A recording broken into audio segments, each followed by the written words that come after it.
Hey friends, how are you all? Today's story begins with a luxurious island, a charming billionaire, and a group of hand-picked guests. But beneath all the beauty, something sinister is waiting. Stay close, because this paradise hides a nightmare. The movie opens with a young woman named Frida, a waitress with big dreams of becoming a nail artist, specifically one who specializes in animal-themed designs. She posts her creations online, hoping someone will notice. One day, while scrolling through social media, Frida stumbles upon an interview with Slater King, a billionaire tech mogul.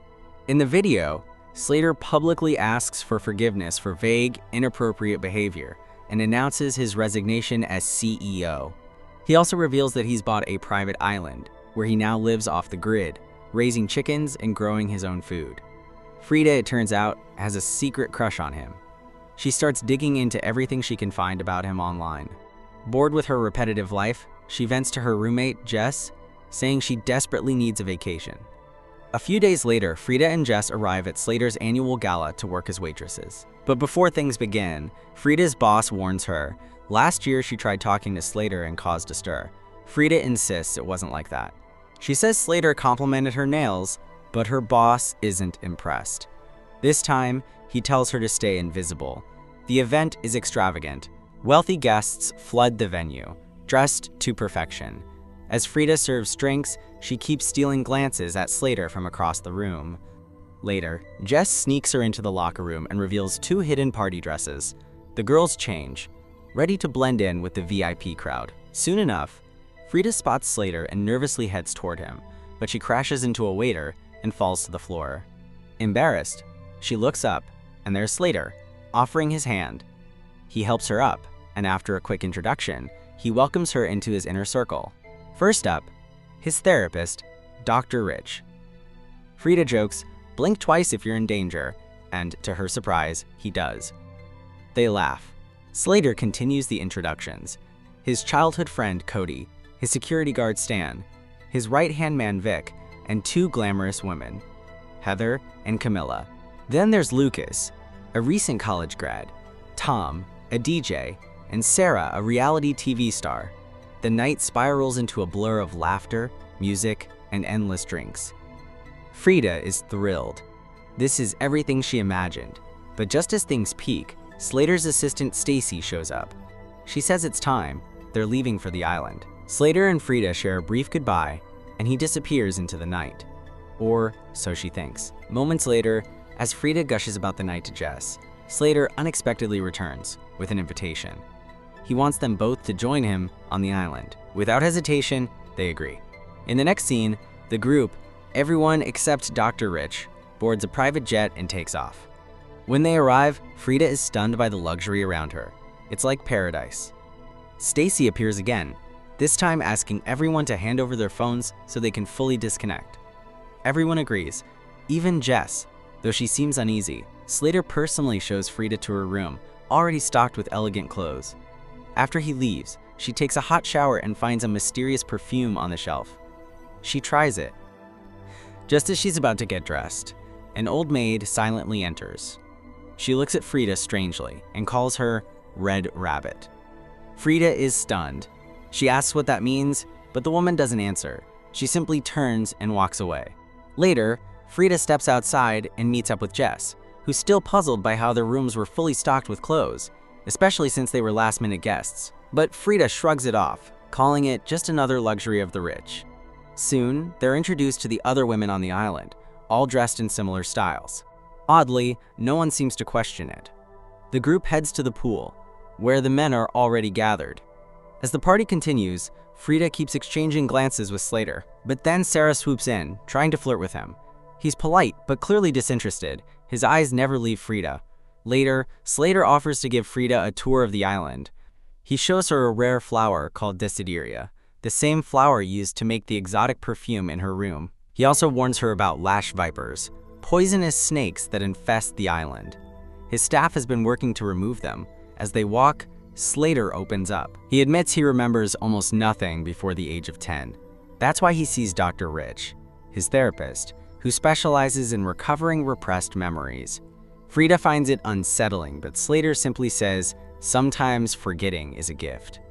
Their walk is interrupted when they see Stacy, his assistant, carrying several red gift bags. That night, the group gathers in the dimly lit dining room. The generator's out, so candles flicker everywhere. During dinner, Frida accidentally spills something on her dress. Vic, Slater's right-hand man, asks what she does for a living.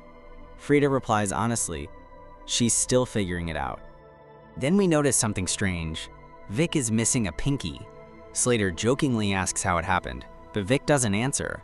Instead, he pulls out a small bottle of MDMA. Soon, the group is high, laughing and celebrating like nothing else exists. Everything seems perfect. Until later that night, Frida, now alone in her room, realizes the stain on her dress has mysteriously vanished. She's confused, but brushes it off. Days go by in a blur. Bottomless champagne, sun-drenched swims, gourmet dinners, and nightly doses of drugs. It's paradise, or so it seems. One evening, Slater notices a small scar near Frida's eye.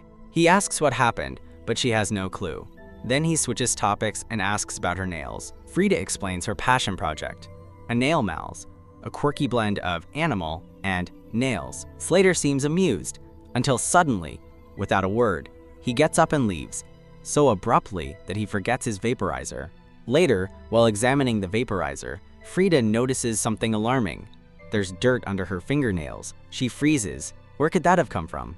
The next morning, she sets out to return it and spots Slater exiting a therapy session with Dr. Rich. She greets the doctor and brings up the moment they met at the gala, the blinking joke. But Dr. Rich seems nervous. He barely responds before quickly rushing out of the mansion, clutching one of those red gift bags. One night, the island is alive with music and laughter. Everyone dancing, high and carefree. But suddenly, a scream pierces through the party. It's Jess. She's been bitten by a snake. Slater rushes over and kills the snake with a bottle, calmly assuring everyone that the venom isn't deadly. But Jess doesn't seem convinced. She panics, grabs her arm, and storms out of the party. Frida follows her, concerned, but Jess is adamant. She wants her phone back. She wants to leave. Something's wrong with this place, she says. These people aren't normal. But Frida isn't ready to go. For the first time in her life, she doesn't feel invisible. She feels seen, special. This is the escape they both dreamed of. After a tense moment, Jess gives in and agrees to stay. Later that night, alone in her room, Jess gets a nosebleed. The next morning, Frida begins her day like usual. Shower, that same intoxicating perfume, and a walk through the lush estate. But something catches her eye, a red gift bag, lying outside a room. Curious, she steps inside. What she finds shocks her, dozens of red bags, all stacked inside. Before she can make sense of it, the old maid appears again. She calls her Red Rabbit, just like before. The maid offers her a strange green liquid. Without thinking, Frida takes a sip. Then, the maid gestures toward a pile of snake remains and reveals that the liquid she just drank is venom, extracted from all the snakes they've caught. Frida's eyes widen. She bolts out of the room. That night, she has a disturbing dream. Jess appears, holding a knife, whispering for her to hide it. She jolts awake, dizzy, disoriented, and clearly unwell, her face pale, her expression blank enough to catch Sarah's attention. At the same time, Lucas walks in with a fresh bruise under his eye. No one even asks what happened. Strangely, Jess is nowhere to be seen, and no one seems to notice. After breakfast, the men plan to go fishing. The girls stay behind. That's when one of them casually pulls out a lighter, engraved with Jess's name. Frida freezes. She asks about Jess, but none of the girls even know who she's talking about. Panicked, Frida rushes to Jess's room, only to find it empty, the furniture stacked up, like no one ever lived there. She runs to her own room and searches frantically until she finds a knife hidden behind the mirror. Suddenly, Sarah walks in, holding the same lighter with Jess's name. Frida insists Jess was real, that she was here, but Sarah denies it. She says if there was another girl, she'd remember. Frida begins to piece it together. The strange things happening, waking up with dirt under her nails, everyone forgetting. Sarah shows her a bruise on her arm, no clue where it came from. She then confesses that the only person she really knows here is Cody. He approached her in a coffee shop, said he was scouting guests for the island. That's when it hits them. They're being manipulated, drugged, controlled. Frida remembers something Slater once said: "Forgetting is a gift." They sneak into the room with all the red bags and realize the perfume might be laced with something that's causing memory loss. Frida explains that after she drank the snake venom, her memories started coming back. They find more of the venom and give some to Sarah. Then they spike tequila shots with it and offer them to Heather and Camilla, hoping it'll wake them up too. Stacy shows up soon after and without hesitation drinks it too. She then quietly warns them. The men are coming back soon. Knowing they're running out of time, Frida rushes off to search for the phones. She asks Sarah to keep watch and yell if the men return. Not long after, Sarah starts feeling the effects. Her nose begins to bleed, just like Jess's did. The men return. Slater immediately asks where Frida is. Sarah, trying to stay calm, simply replies, "She's just getting freshened up in her room." Meanwhile, Frida sneaks into Slater's private villa. Her mission: find the hidden phones. She locates a locked cupboard, forces it open, and there they are, the phones, all of them. But just as she's about to grab them, she hears Sarah scream outside. Frida panics and quickly hides everything. Just in time, a small box falls from the shelf, and what spills out sends a chill down her spine. Polaroid photos, dozens of them, each showing different people holding red gift bags, just like hers. Before she can process it, Slater walks into the room, calm, casual. He grabs a vial of liquid for his vape, completely unaware that Frida is hiding just beneath his desk. Then, the snake venom starts to kick in. Her nose bleeds, and memories come flooding back. She sees herself, bound, gagged, terrified, alongside the other women while the men torture them, laughing. She remembers everything. She realizes Jess had remembered too, and that's why Slater ordered Stan to kill her. Horrified, Frida bolts the moment Slater's distracted. She rushes to Sarah and spills everything. Jess's fate, the abuse, the manipulation. They agree to stay quiet for now and wait for Heather and Camilla's memories to return. That night, at dinner, Frida struggles to keep up the act, but inside, she's unraveling. Her memories hit like a tidal wave. The men, assaulting them night after night. The perfume, used to erase their pain, their memories, their truth. She remembers Lucas trying to resist, telling the others it wasn't right, but they mocked him, told him to grow up, to fall in line. She also remembers something more horrifying: Dr. Rich. He assaulted her recently, and when she recognized him at the gala, he panicked. Now she understands why. He was scared she'd remember. Slater had reassured him. The worse it is, the more they forget. That sick logic made everything clear. In the present, Frida fights to stay composed. So does Sarah. Frida starts to dance. Sarah joins her. Slowly, everyone else follows, and the mood shifts back to a false sense of normalcy. But then, a scream slices through the air. It's Camilla. Her memories have returned. In a fit of rage, she grabs a knife and brutally stabs Tom, again and again, until Slater rushes in and pulls her off. At that moment, Heather's memories resurface too. She grabs a chessboard and chases Vic through the house. Meanwhile, inside, Sarah drives a knife through Cody's hand and tries to finish the job, but he escapes. Heather finally catches Vic and smashes the chessboard into his face, over and over. Blood flies, but before she can strike again, bang, Stan shoots her. Heather collapses, dead. Then Stan sees Frida. He lifts his gun and chases her into the woods. She runs, fast, dodging trees, gasping for air. But he catches up, aims his weapon, ready to finish her. Just then, crack! Sarah comes from behind and smashes a giant rock into his head.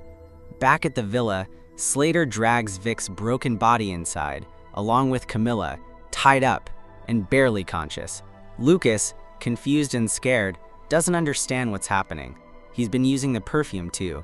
His memories are fogged. He pleads for answers, but Slater ignores him. Instead, he walks over to Camilla and with cold, brutal intent, steps on her neck. She gasps for breath and dies. Elsewhere on the island, Frida searches her room for a weapon, anything she can use to defend herself. That's when Stacy appears and something's off.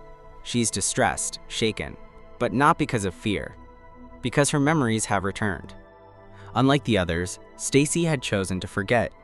She's been using the perfume willingly, clinging to the bliss of ignorance.